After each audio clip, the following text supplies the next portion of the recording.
এমন অনেক মানুষ আছে যে তার স্ত্রীকে তালাক দিছে 1-2 বার 3-4 বার, তারপরেও সে অনেক বছর ধরে সে তার সাথে সংসার করতেছে।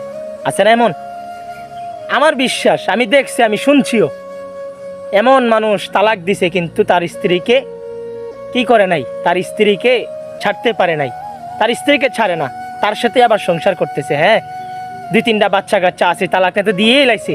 কিছু কিছু মাতবরি মানুষ আছে না, তালাক তো দিয়ে লাইছে, তো কি হয়েছে, এখন তো স্বামী স্ত্রী যেহেতু মিল হয়েছে তো আলহামদুলিল্লাহ, এই সংসার আর বাঙ্গুন লাগতো না। আও না, ইসলাম শরীয়ত অনুযায়ী স্ত্রীকে তালাক দিলে তার সাথে আর কোনো সম্পর্ক থাকে না, তার সাথে আর কোনো সম্পর্ক নাই।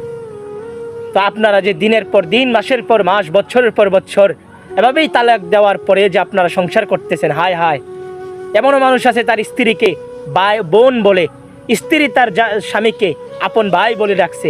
এমনও মানুষ আছে স্ত্রীকে আম্মা বলেও ডাকছে, আবার জিয়ের ঘরের জিও ডাকছে।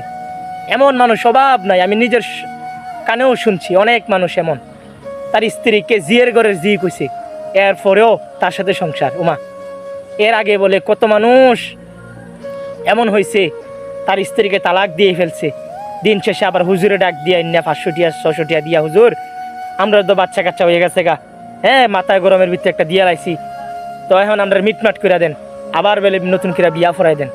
আহা, এটা তো শরীয়ত অনুযায়ী হয় না ভাইয়া। আপনার সাথে যখন তার সম্পর্ক ছিন্ন হয়ে যায়, আপনার সাথে তার কোনো সম্পর্ক নাই, তা আপনার কেন থাকতেছেন? এই জন্য যারা তালাক দিয়ে দিনের পর দিন, মাসের পর মাস, বছরের পর বছর সংসার করেই যাচ্ছে, হাসর ময়দানে দেখবে তার স্ত্রী আর তার স্ত্রী নাই, তার স্ত্রী নাই, সে জিনাকারের দলে হান দিয়েছে, জিনাকারের সাথে হাসরের ময়দানে উঠছে। দিনের পর দিন এভাবেই জিনাকার গুনাহ নিয়ে তুমি বাঁচতেই হবে, কবরে যাইতেই হবে, হাসরের ময়দানে উঠতেই হবে।